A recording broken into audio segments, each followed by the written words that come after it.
Hello दोस्त। आज का जो वीडियो है इसमें हम टी.एस. इलियट की बहुत ही फेमस पोएम द वेस्टलैंड का सेकंड पार्ट डिस्कस करेंगे, जिसका नाम है अ गेम ऑफ चेस। ये जो पार्ट है इसमें हमें टोटल 2 सीन देखने के लिए मिलेंगे। जो पहला सीन है वो हायर क्लास एक औरत है जो अपने लवर को सिड्यूस करना चाहती है, और दूसरा जो पार्ट है उसमें हम लोअर मिडिल क्लास जो इंग्लिश फैमिली है, जो फ्रेंड्स है, वो सब बैठ के डिस्कस कर रहे हैं। 2 फ्रेंड्स बैठ के अपनी तीसरी फ्रेंड की लाइफ के बारे में डिस्कस कर रहे हैं। लेकिन हमें ये देखने को मिलता है कि इवन दो एक गरीब है और दूसरी अमीर है, या उनका सोसाइटल स्टेटस सेम नहीं है, लेकिन फिर भी एट द एंड उनका जो प्यार है या जो भी एक उनका जो प्यार है वो सब सेम ही लेवल पे है। अब वो सेम लेवल पे कैसे है उसको समझने के लिए हमें समझना पड़ेगा कि इसका जो टाइटल है अ गेम ऑफ चेस वो क्यों दिया गया है। तो टी.एस. इलियट जो थे वो इंस्पायर हुए थे थॉमस मिडल्टन से। उनका एक प्ले था जिसका नाम था अ गेम ऑफ चेस। इस प्ले में 2 पार्टीज, जैसे कि हमेशा चेस के गेम में होता है, एक सफ़ेद होता है और एक ब्लैक वाला होता है। तो जो सफ़ेद वाला है वो ब्रिटिशर्स को बताता है, और जो डार्क वाला है, क्योंकि जो स्पेनिश लोग थे वो थोड़े डार्क हुआ करते थे कलर में, तो वो उन्हें डिनोट करता है। और ये पूरा प्ले चलता है। इसी के साथ थॉमस मिडल्टन का एक और प्ले था जिसका कि नाम था विमेन बी अवेयर विमेन। इस प्ले में ये होता है कि जहाँ प्ले सामने सामने चल रहा है वहीं स्टेज पे पीछे जो औरत है वो अपने लवर को सिड्यूस करती है। तो इन दोनों प्ले को मिला के जो टी.एस. इलियट है वो ये सजेस्ट कर रहे हैं कि हमारी आज की जो दुनिया है यहाँ पे प्यार नहीं रह गया है। यहाँ सिर्फ आदमी और औरत है जो कि मूव्स चलते हैं, एक के बाद एक मूव, फिर सामने वाले का मूव खत्म करने के लिए, खराब करने के लिए मैं अपना मूव चलूंगी, फिर वो कोई और मूव चलेगा। और जो प्यार है वो ऐसे ही एक गेम ऑफ चेस की तरह चलता रहता है, और जिसमें दोनों पार्टीज है वो एक दूसरे को जीतने की कोशिश करती हैं। कोई प्यार नहीं करता है, वो एक दूसरे को जीतने की कोशिश कर रहे होते हैं। तो ये जो पोएम अगर आप पढ़ेंगे तो काफ़ी इंटरेस्टिंग है। इसमें एक रीफ्रेन भी है जो हमारा सेकंड पार्ट है। इसी अ गेम ऑफ चेस का जो सेकंड वाला सीन है इसमें एक रीफ्रेन है, वो भी हमें देखने के लिए मिलेगा। इसके अलावा जो है इसमें बहुत सारे रेफरेंसेस हैं।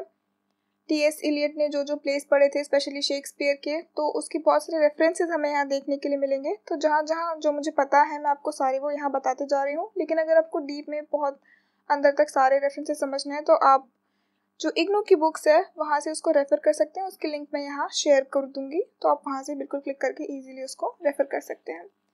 तो हम बिना किसी देरी के अब पोएम पढ़ना शुरू करेंगे। अब ये जो हमारी पहली लाइन जहाँ से मैं रीड करना शुरू करूँगी, इसमें जो रेफरेंसेस हैं वो है शेक्सपियर का प्ले एंटोनी एंड क्लियोपेट्रा से, और दूसरा वाला रेफरेंस है द रेप ऑफ लॉक से, और तीसरा जो रेफरेंस है वो वर्जिल की एक पोएम थी एनीड करके, वहाँ से है, जहाँ पे क्या होता है कि जो डीडो नाम का जो लवर है वो इस रानी के प्यार में पड़ जाता है, लेकिन जब फाइनली उसको उसका प्यार नहीं मिलता और रानी की मौत हो जाती है तो वो भी उसी के साथ आग में कूद के अपनी जान दे देता है। तो जो रूम की सेटिंग और सब कुछ वो इन सारे प्लेस और पोएम से इंस्पायर होके ली गई है। तो मैं यहाँ से पोएम पढ़ना शुरू कर रही हूँ। The chair she sat in like a burnished throne, यानी वो औरत जिस चेयर पे बैठी हुई थी वो किसी सिंहासन की तरह था। बर्निश्ड यानी पॉलिश्ड, सिंहासन की तरह था।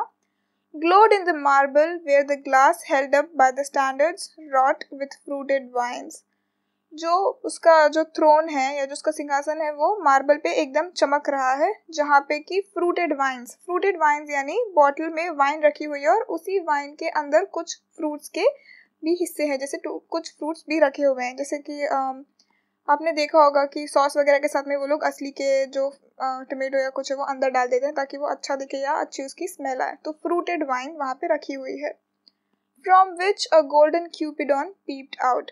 क्यूपिडॉन जो है आप समझ लीजिए कि बेबी क्यूपिड का बच्चा, जो आपने देखा होगा कि वो एक हाथ में एरो लेके हमेशा रहता है और वो जिसके भी ऊपर एरो चलाएगा वो लोग प्यार में पड़ जाएंगे।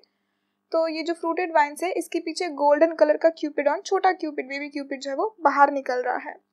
Another hid his eyes behind his wings, और जो दूसरा क्यूपिडॉन है वो अपनी आंखें अपने पंखों के पीछे छुपा रहा है। तो आपने क्यूपिड को जब देखा तो उसके विंग्स होते हैं और उसके हाथ में धनुष बाण होता है। तो वो जो है दूसरा वाला क्यूपिडॉन वो अपनी आंखों को अपने पंखों के पीछे छुपा रहा है। Double the flames of 7 branched candelabra जो होता है वो जो मोमबत्तियां रखने के लिए बड़े बड़े जो स्टैंड्स होते हैं वो होता है। तो ये जो 7 ब्रांच्ड कैंडलब्रा है यानी इसके 7 इसके हाथ निकले हुए हैं जिसपे कि 7 कैंडल्स एक साथ हो सकती है। तो जो ये कैंडल्स रखने का जो स्टैंड है, reflecting light upon the table as the glitter of her jewels rose to meet it. तो ये जो कैंडल की जो रोशनी आ रही है ये रिफ्लेक्ट हो रही है, यानी पलट के वापस आ रही है, और इसकी जो जूल्स यानी इसके जो गहने वहां रखे हुए हैं वो भी चमक रहे हैं, और ये दोनों लाइट आपस में मिल रही है एक दूसरे को। कौन सी दोनों लाइट? जो उसकी ज्वेलरी चमक रही है उसकी लाइट और जो कैंडल चमक रही है उसकी लाइट मिल रही है।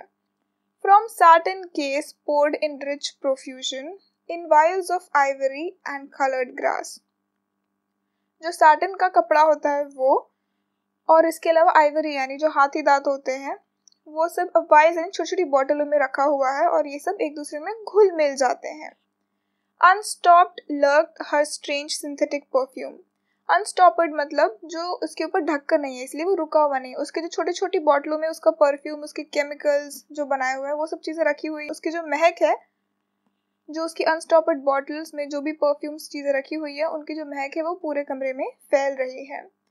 Unguent, powdered or liquid, troubled, confused। तो ये जो सारी एक साथ महक है वो सब मिल रही है, सिर्फ एक महक नहीं, अलग अलग तरीके की खुशबुएं आ रही है और वो सब एक दूसरे में मिल रही है। And drowned the senses in odor stirred by air। और जो हवा में ये सब कुछ मिल जा रहा है। That freshened from windows, these ascended। और हवा जो विंडो से जो ताज़ी हवा आ रही है ये इन सब में मिलता जा रहा है। In fattening the prolonged candle flames। और जो कैंडल हमारी जलती है तो उससे वैक्स गिरता है और जो कैंडल्स है वो मोटी मोटी होती जाती हैं, उसके बारे में बता रहे हैं वो। Flung their smoke into the lacaria। और उसका जो धुआं है वो पूरे लकेरिया यानी क्या होता है, जो कि सीलिंग पे हम पैनल, हमारी छत पे जो पैनलिंग होती है उसको लकेरिया कहते हैं। तो ये जो सब है ऊपर जो धुआं है वो सारा ऊपर जाके उस छत पे इकट्ठा हो रहा है। Stirring the pattern of coffered ceiling. Coffered यानी वो जो सीलिंग जिसकी बात करें, छत की जो बात करें, उसको अगर आप बहुत डेकोरेट कर देंगे तो उसको कहेंगे हम कॉफर्ड सीलिंग। तो अब ये जो सारा स्मोक है, जो धुआं है, जो कि यहाँ कैंडल से निकल के सब ऊपर जो डेकोरेटेड सीलिंग है उसको जाके उसका जो पैटर्न, जो डिजाइन है छत पे जो बना हुआ है उसको वो बिगाड़ रहा है। Huge sea wood fed with copper, burn green and orange framed by coloured stone. अब वो अगेन ये जो पूरा अभी तक हम समझ रहे हैं वो रूम के बारे में बता रहे हैं कि कैसा वो रूम है, वहाँ सिंहासन है, वहाँ गहने रखे हुए हैं, वहाँ हर तरीके की खुशबुएं जो परफ्यूम है वो मिल रहा है, वहाँ वाइन की बॉटल रखी हुई है, और जो कैंडल्स जल रही है उसकी वजह से जो धुआं है, स्मोक है, वो सब ऊपर सुंदर जो सीलिंग है उसमें इकट्ठा होता जा रहा है। फिर जो सी वुड है यानी जो सी वुड होता है, जो लकड़ी है, वो कॉपर के साथ मिलके वहाँ अलग अलग स्टोन्स रखे हुए हैं। अब ये सब पूरा हमें अभी तक समझ में है कि सेटिंग क्या है उसकी। इन विच सैड लाइट अ कार्व्ड डॉल्फिन स्वैम। और यहाँ पे क्या है कि इसकी जो रोशनी वो बहुत ही सैड है, जो रोशनी भी आ रही है वो बहुत दुखी सी रोशनी है। उसमें एक कार्व यानी लकड़ी में जो हम कार्व करते हैं, नक्काशी जिसे हम कहते हैं, एक डॉल्फिन बनी हुई है लकड़ी पे, जो कार्व करी हुई डॉल्फिन बनी हुई है। Above the antique mental was displayed. इसके ऊपर जो एंटीक, जो बहुत पुराना सा एक मेंटल है वो बना हुआ है। As though a window gave upon the Sylvian scene। gave upon यानी जैसे कि जो खिड़की है वो किसी जंगल में खुल रही है, जो खिड़की खुलते समय लगेगा कि हम किसी जंगल में आ गए, ऐसे वो सिल्वियन सीन पे लग रही है। The change of Philomel by the barbarous king. अब जो फिलोमिल है इसकी स्टोरी काफ़ी इंटरेस्टिंग है और थोड़ी सी लंबी है, बट आप ध्यान से सुनिएगा तो आपको ये पोएम समझने में और आसानी होगी। तो सबसे पहले कहानी हम शुरू करते हैं। एक थी क्वीन प्रोकने, उसकी शादी हुई थी टीरियस से। टीरियस जो राजा था वो इटली, अभी के टाइम पे जो इटली है उसका राजा था, और जो प्रोकने थी वो एथेंस की रानी थी। इन दोनों की शादी हो जाती है और ये लोग 4-5 साल तक शादी करके खुशी खुशी रहते हैं कि फिर जो क्वीन है उसको अपने घर की याद आती है, एथेंस की याद आती है। तो वो टीरियस को बोलती है कि मुझे घर जाके अपनी बहन से मिलना है, अपने परिवार से मिलना है। तो टीरियस बोलता है कि ठीक है, मैं भी तुम्हारे साथ चलता हूँ, हम लोग वहाँ जाएंगे। तो टीरियस अभी तक जो प्रोकने थी, क्वीन प्रोकने, उसकी बहन से नहीं मिला था। तो जब वो लोग एथेंस पहुंचते हैं, वो पहली बार फिलोमेला को देखता है तो उसे वो बहुत पसंद आ जाती है। उसे चाहिए होता है कि मुझे कुछ भी करके ये लड़की मिल जाए। उस बिल्कुल अपने आप को कंट्रोल नहीं कर पाता है, वो चाहता है कि मैं कुछ भी करके इसको अपना कर लूँ। तो वो जाते जाते क्या करता है, जब ये लोग मिलते हैं, सब कुछ अच्छे से हो जाता है, तो वो अपनी बीवी को बोलता है, जो कि क्वीन प्रोकने है, उसे बोलता है कि तुम अपनी बहन को भी हमारे साथ ले चलो, वो कुछ दिन तुम्हारे साथ रह लेगी हमारे घर में, इटली में वो हमारे साथ रह लेगी। तो जो प्रोकने है वो बोलते हैं कि हाँ ठीक है, अच्छा आइडिया है। तो अपनी बहन को वहाँ लेके आ जाती है। अब जो टीरियस किंग है, इसके इरादे कोई अच्छे नहीं थे, तो इसको जब मौका मिलता है फाइनली, तो वो क्या करता है कि फिलोमेला को किडनैप कर लेता है, उसे जंगल में ले जाता है और उसका रेप करता है। और ताकि वो अपनी बहन को कुछ बता ना पाए इसीलिए वो उसकी ज़बान काट देता है। और फिर वो घर आके अपनी बीवी को बताता है कि तुम्हारी जो बहन थी उसे कुछ दूसरे देश के जो राजा थे उन लोगों ने मार दिया, कुछ झगड़े में वो मारी गई। लेकिन वो यहाँ पे इसकी बहन को 1 साल तक ऐसे ही टॉर्चर करता है, अब्यूज़ करता है, मॉलेस्ट करता है, उसको ऐसे ही परेशान करता है 1 साल तक। अब ये जो फिलोमेला है ये कुछ बोल नहीं सकती, तो ये क्या करती है, ये रोब बनाती है, कैसा कपड़ा बनाती है, उसके ऊपर डिज़ाइन करती है जिसमें कि वो सब कुछ लिख के अपनी बहन को बताती है। तो जो क्वीन प्रोकने है उसे जब सब कुछ पता चलता है तो वो अपनी बहन को छुड़वाती है, फिलोमेला जो है उसको छुड़वाती है उस जंगल से।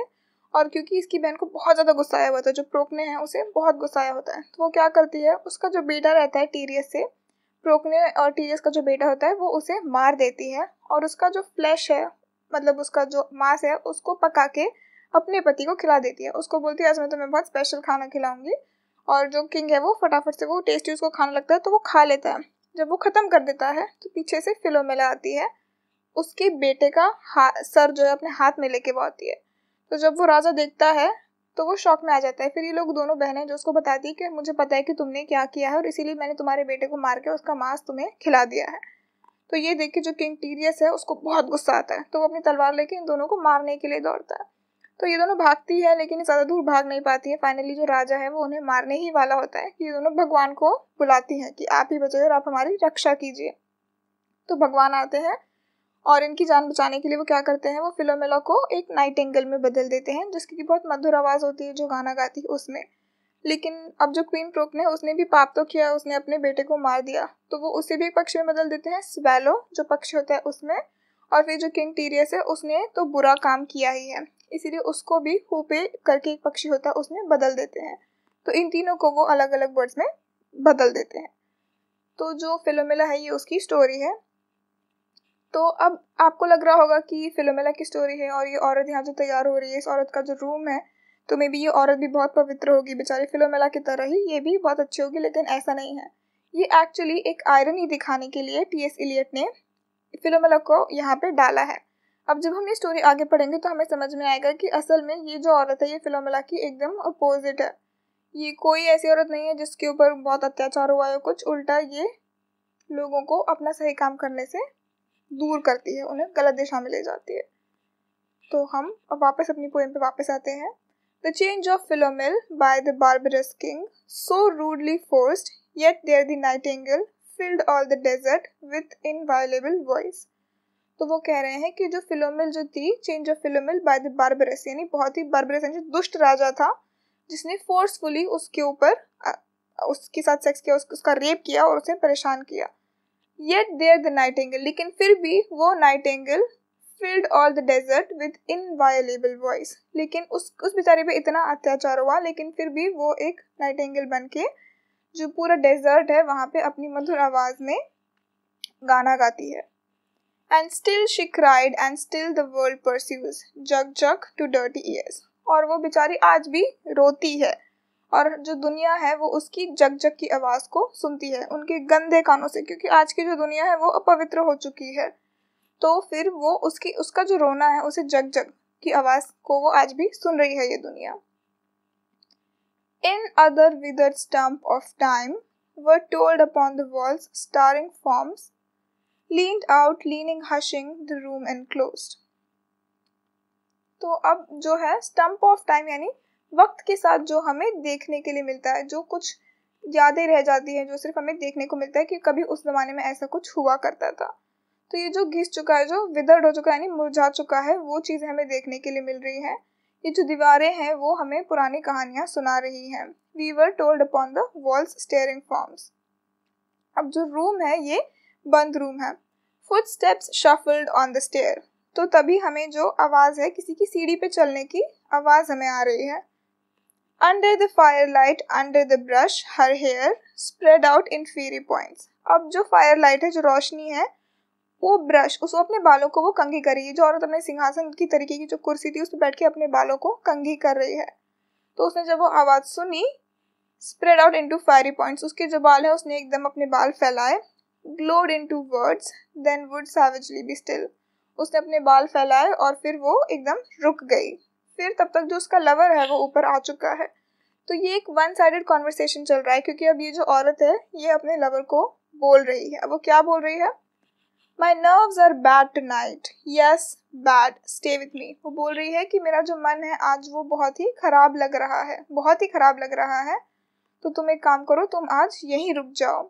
Speak to me, why do you never speak, speak. तो वो बोल रही है कि तुम मुझसे बात करो, तुम कभी कुछ बोलते क्यों नहीं हो। What are you thinking of, what thinking what, I never know what you are thinking, think, तुम क्या सोच रहे हो, क्या सोच रहे हो, मुझे कभी पता नहीं होता है कि तुम क्या सोच रहे हो, सोचो मुझे बताओ। तो अब फाइनली जब वो उसको बहुत प्रोवोक करती है कि तुम मुझे बताओ कि तुम असल में क्या सोच रहे हो, तो उसका जो लवर है वो जवाब देता है, I think we are in rats alley, यानी एक पतला जो एली होता है, पतली सी गली जहाँ पे सिर्फ चूहे ही चूहे हैं। Where the dead man lost their bones, अब ये जो चूहे हैं ये क्या करते हैं, ये इंसानों को नोच नोच के खा जाते हैं, इंसानों की जो डेड बॉडीज है उन्हें नोच के उनकी हड्डियां तक को नहीं छोड़ते हैं। अब तभी ये जो औरत है ये बोलती है, व्हाट इज दैट नॉइस, ये आवाज कहाँ से आ रही है, शोर कहाँ से आ रहा है। The wind under the door, तो वो आदमी उसे बोलता है कि ये दरवाजे के नीचे जो हवा है वो पास हो रही है। तो ये औरत फिर से बोलती है, what is that noise, what is the wind doing. फिर उसका लवर वही जवाब देता है, नथिंग अगेन, नथिंग। अब फिर ये जो औरत है ये बोलती है, do you know nothing, do you see nothing, do you remember nothing. जो औरत है वो उसे पूछ रही है कि क्या तुम्हें कुछ नहीं पता है, क्या तुम्हें कुछ सुनाई नहीं देता है, क्या तुमने कभी भी कुछ नहीं सुना है आज तक। अब ये जो नो नथिंग डू नथिंग वाली जो लाइंस है ये असल में शेक्सपियर का एक प्ले है किंग लियर, जहाँ से उन्होंने ये लाइंस ली है। और उसके अलावा जो दूसरी वाली लाइन है, I think nothing my lord, ये जवाब जो था ये ओफिलिया ने दिया था हैमलेट को।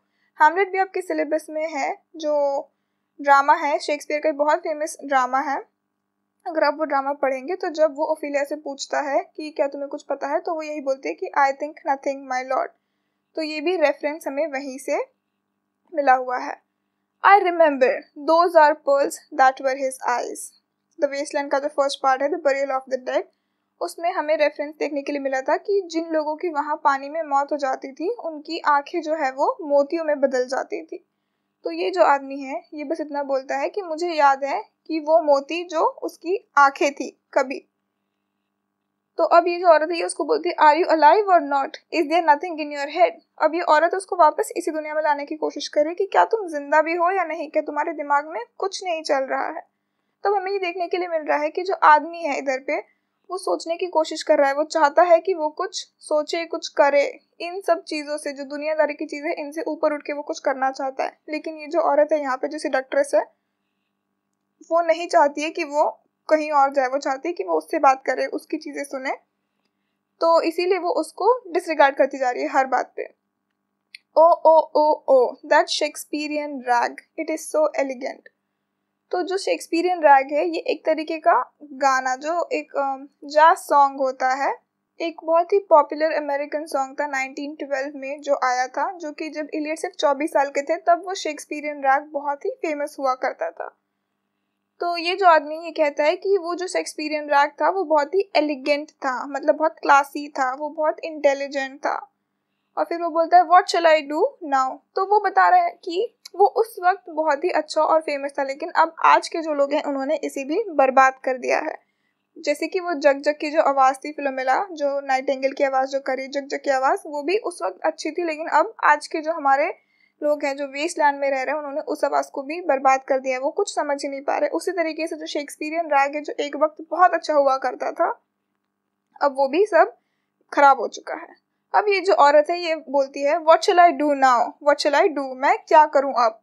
आई shall rush out as I am and walk the street, कि क्या मैं जैसी अभी की हूँ वैसी वैसी मैं सड़क पे चले जाऊँ, क्या मैं चलने लगूँ, with my hair down. So what shall I do tomorrow, I shall rush out as I am and walk the street with my hair down. वो बोल रही कि क्या मेरे बाल इस तरीके से जो खुले हैं जो नीचे हैं मैं भी ऐसे ही सड़क पे चले जाऊँ और ऐसे ही चलने लगूँ। What shall we do tomorrow, हम लोग कल क्या करेंगे। What shall we do ever, हम लोग कभी भी अपनी जिंदगी में क्या करेंगे, हम क्या कर रहे हैं। The hot water at 10, जो 10 बजे हम पानी गर्म करेंगे चाय कॉफ़ी के लिए। And if it rains, a closed car at 4, और अगर बारिश हो रही होगी तो हम कार में बैठ जाएंगे 4 बजे तक। And we shall play a game of chess, और फिर या तो हम क्या करेंगे कि चेस का जो गेम है वो खेलने के लिए बैठ जाएंगे। pressing lidless eyes and waiting for a knock upon the door. तो वो अपनी मंडेन लाइफ के बारे में बता रही है कि हम क्या करेंगे। उसे कहीं ना कहीं समझ नहीं आ रहा है कि हम क्या कर रहे हैं अपनी ज़िंदगी के साथ, हम क्या करेंगे आगे। और फिर वो कहती है कि अब ऐसे ही रोज़ की तरह हम चाय कॉफ़ी के लिए पानी गर्म करेंगे और फिर हम अगर बारिश हो रही होगी तो हम अपने रूम में बैठ जाएंगे, क्योंकि वो चेस भी उनके लिए बहुत बोरिंग हो चुका है। तो वो किसी के आने का इंतज़ार करेंगे जो कि दरवाजे पे ठकठकाएगा। अब यहाँ पे जो लिडलेस आइज है, लिडलेस आइज का मतलब होता है बिना पल के झपकाए। जब हम बहुत ही बेताबी से किसी के आने का इंतज़ार करते हैं तो हम पलक भी नहीं झपकाते, जो कहते हैं बिना पलक झपकाए, तो वो वैसे ही किसी के अराइवल का वेट करेंगे। ये जो है लिडलेस आइज, ये भी जो डीडो की जो ट्रैजिक स्टोरी है, जो मैंने बताया था कि वो उसकी प्यार के लिए अपनी जान दे देता है और मर जाता है, ये भी कहीं ना कहीं उसके ऊपर एक रिडिक्यूल उन्होंने किया है टी.एस. इलियट ने यहाँ पे। और फिर जब वो लास्ट लाइन में बोलती है कि हम वेट करेंगे अ नॉक अपॉन द डोर, तो इसका मतलब एक तो ये भी हो सकता है कि क्योंकि वो चेस का गेम खेल के अब बोर हो चुके हैं, परेशान हो चुके हैं, तो वो वेट कर रहे हैं किसी के आने का, कि कोई आए, दरवाज़ा ठकठकाए और उन्हें उस गेम से निकाल दे, क्योंकि वो और गेम नहीं खेलना चाहता, लेकिन उनके पास करने को कुछ नहीं है, इसीलिए वो गेम वो खेल रहे हैं। लेकिन दूसरा मतलब ये है कि जब वो चेस का गेम खेल रहे हैं तभी दरवाज़ा ठकठकाएगी कौन? मौत। मौत उन्हें इस सब से छुटकारा दिला देगी। फाइनली जो मौत है वही उनका छुटकारा होगा। इसके साथ ही हमारा जो फर्स्ट सीन है वो यहाँ पे ख़त्म हो जाता है। अब हमारा जो सेकंड सीन है वो एक पब का है। तो आप ऐसा इमेजिन कीजिए कि जो 2-3 औरतें हैं, बहुत दिनों बाद मिल रही हैं और वो बात कर रही हैं, दूसरे के साथ शेयर कर रही हैं चीज़ें। तो जो ये एक औरत है ये अपनी दोस्त लिल के बारे में बता रही है कि कैसे मैंने उससे क्या बात की थी आखिरी बार और उसकी लाइफ में क्या चल रहा है। ये अपनी दूसरी सहेली को सब कुछ बता रही है। तो वो अब क्या बोल रही है हम सुनते हैं। When Lil's husband got demobbed, I said, I didn't mince my words. I said to her myself. अब जो लिल है, इसका जो हस्बैंड है वो पहले आर्मी में काम करता था, लेकिन अब वो रिटायर होके फाइनली वापस आ रहा है। ठीक है, डीमॉब्ड यानी जो रिटायर होके वापस आते हैं वो। I didn't mince my words यानी मैं कुछ नमक मिर्ची लगा के नहीं बता रही हूँ, जो मैंने कहा था मैं वही तुम्हें बता रही हूँ। Hurry up please, it's time. ये जो है ये हमारी इस पोएम का रिफ्रेन है, यानी हमें बार बार यही जो एक लाइन है वो देखने के लिए मिलेगी, वापस रिपीट होगी। तो अब जो वेटर है वो आके कहता है कि जल्दी कीजिए, वक्त हो रहा है। अब अगेन ये औरत कुछ नहीं बोलती और उस वेटर को कुछ नहीं बोलती, ये अपनी कहानी कंटिन्यू रखती है। Now Albert is coming back, make yourself a bit smart. तो ये लिल को बोल रही है, अपनी दोस्त को ये कहानी बता रही है कि मैंने लिल को क्या बोला था कि अब अल्बर्ट जब वापस आ रहा है तो तुम अपने आप को थोड़ा स्मार्ट बनाओ। He will want to know what you done with that money he gave you. वो जानना चाहेगा कि तुमने उन पैसों का क्या किया जो कि उसने तुम्हें दिए थे। To get yourself some teeth. He did. I was there. उसने तुम्हें वो पैसे दिए थे अपने दांत बदलवाने के लिए, दांत लगवाने के लिए। उसने पैसे दिए थे और मैं भी वहाँ थी जब उसने तुम्हें वो पैसे दिए हैं। You have them all out, Lil, and get a nice set. वो कहती है कि तुम्हारे जो दांत है तुम ये सारे निकलवा लो और एक अच्छा सेट तुम बनवा लो, एक अच्छा डेंचर जो नकली दांतों का पूरा सेट होता है, बत्ती से जिसे हम कहते हैं, वो तुम नया सेट ले लो। He said, I swear I can't bear to look at you. And no more can't I. उसने कहा था कसम से कि अब मैं तुम्हें और नहीं देख सकता हूँ, मैं तुम्हें देख नहीं पा रहा हूँ, मैं झेल नहीं पा रहा हूँ तुम्हें देखना। और फिर ये जो लिल की दोस्त है कहती है कि और मैं भी तुम्हें नहीं देख सकती। And no more can't I. I said and think of poor Albert. और फिर मैंने कहा कि तुम उस बेचारे अल्बर्ट के बारे में सोचो। He's been in the army for 4 years. He wants a good time. वो आर्मी में 4 साल से वहीं काम कर रहा है और अब वो चाहता है कि वो इधर घर जब वापस आए तो कुछ अच्छा वक्त तुम्हारे साथ गुजारे। And if you don't give it to him, there's other will, I said. और फिर ये कहती है कि अब अगर तुम उसे वो अच्छा वक्त नहीं दोगी तो उसे कोई ना कोई दूसरी औरत मिल जाएगी वो अच्छा वक्त देने के लिए, ऐसा मैंने कहा। Oh, is there? She said something of that, I said. तो उसकी जो दोस्त है लिल जो है वो कहती अच्छा ऐसा है क्या? तो मैंने कहा कि हाँ ऐसा ही कुछ है। Then I'll know who to thank, she said and gave me a straight look. तो अब जो लिल है वो कहती है कि अच्छा फिर मुझे पता है कि मुझे किसको थैंक यू कहना चाहिए इसके लिए, और उसने मुझे बहुत ही अजीब सा लुक दिया। अब एक्चुअली में ऐसा हो रहा है कि लिल को जो है डाउट है कि अगर उसका पति अल्बर्ट जब वापस आएगा तो उसका चक्कर चल रहा है इस औरत के साथ जो कि ये कहानी सुना रही है। तो इसीलिए वो उसको ऐसा स्ट्रेट लुक देके बोलती है कि अच्छा मुझे पता है अगर उसका साथ मैं नहीं दूंगी उसको मैं खुश नहीं करूंगी तो उसको कोई ना कोई और खुश कर देगा, और वो कोई ना कोई और तुम ही हो। तभी जो वेटर है वो वापस आके कहता है hurry up please it's time. हमारा रिफ्रेन जो है वापस आता है, hurry up please it's time. If you don't like it you can get on with it, I said. Others can pick and choose if you can't. क्योंकि अगर तुम choose नहीं कर सकती तो दूसरे तो जरूर चूज कर ही लेंगे। तुम्हारे पास उतने ऑप्शन नहीं है, लेकिन अल्बर्ट के पास है। But if Albert makes off it won't be for lack of telling. You ought to be ashamed, I said, to look so antique, and her only 31. वो कहती क्योंकि अल्बर्ट अगर चला गया तो वो कोई बड़ी बात नहीं होगी, तुम्हें शर्म आनी चाहिए। You ought to be ashamed, I said, to look so antique. कि तुम इतनी एंटीक यानी पुरानी लग रही हो, और जबकि तुम सिर्फ 31 साल की ही हो, फिर भी तुम इतनी बूढ़ी लग रही हो। तो लिल ने क्या जवाब दिया? I can't help it, she said, pulling a long face. Long face यानी जो दुखी और उदास चेहरा होता है, वो उसने बना के उसने कहा कि मैं इसमें कुछ नहीं कर सकती। It's them pills I took to bring it off, she said. ये वो दवाइयाँ हैं जो कॉन्ट्रासेप्टिव पिल्स होती हैं, ये वो है जो मैंने ली थी। She's had already 5 and nearly died of young George. उसके ऑलरेडी 5 बच्चे हैं, और जो उसका सबसे 5वां बेटा था, छोटा वाला जॉर्ज, उसको जन्म देते देते उसकी ऑलमोस्ट मौत होने वाली थी, और इसीलिए जो है वो कॉन्ट्रासेप्टिव पिल्स ले रही है क्योंकि उसे अब और बच्चे नहीं चाहिए। The chemist said it would be all right, but I've never been the same. जो केमिस्ट है उसने तो कहा था कि इन दवाइयों में कुछ परेशानी नहीं है, लेकिन मैं कभी भी पहले की तरह नहीं हो पाई। अब ये जो उसकी दोस्त है वो जवाब देती है, You are a proper fool, I said. वो कहती है कि तुम एक पक्की बेवकूफ हो। Well, if Albert won't leave you alone, there it is, I said. What you get married for if you don't want children? अब ये उसको कहती है कि अब अल्बर्ट तुम्हें अगर अकेला नहीं छोड़ेगा तो उसकी बात अलग है, लेकिन तुमने शादी क्योंकि अगर तुम्हें बच्चे नहीं चाहिए थे तो, क्योंकि उस वक्त ये था कि आप शादी करते हो और आप बच्चे पैदा करते हो, औरतों का यही काम था कि बच्चे पैदा करना है बस। तो वो कहती है अगर तुम्हें बच्चे नहीं चाहिए थे तो तुमने शादी ही क्यों की? Hurry up please it's time, again जो रिफ्रेन है। Well that Sunday Albert was home and they had a hot gammon and they asked me in to dinner to get the beauty of it hot. अब वो बता रही है कि उस Sunday को जब अल्बर्ट घर आया तो उन लोगों ने गैमन यानी जो सुअर का मांस होता है वो बनाया। तो वो जो गरम गरम सुअर का मांस उन्होंने बनाया, उन्होंने मुझे भी बोला कि तुम डिनर के लिए आओ और ये जो गरम गरम गैमन है इसे तुम टेस्ट करो। अब वो अपनी बात खत्म भी नहीं कर पाती, उसके पहले जो वेटर है वो वापस आके बोलता है hurry up please it's time, Hari up please it's time. तो अब इन लोगों को उठना पड़ता है क्योंकि अब जो है वो वक्त हो गया है। तो ये लोग अपना कॉन्वर्सेशन खत्म भी नहीं कर पाए, बात उनकी चली रही थी, लेकिन अब इनको जाना पड़ेगा। तो फिर वो सब बोलते हो कि good night Bill, good night Lou, good night May, good night ta ta, good night ladies, good night sweet ladies, good night, और फिर हर कोई ऐसी तरीके से गुड नाइट बोल के वहां से चले जाता है।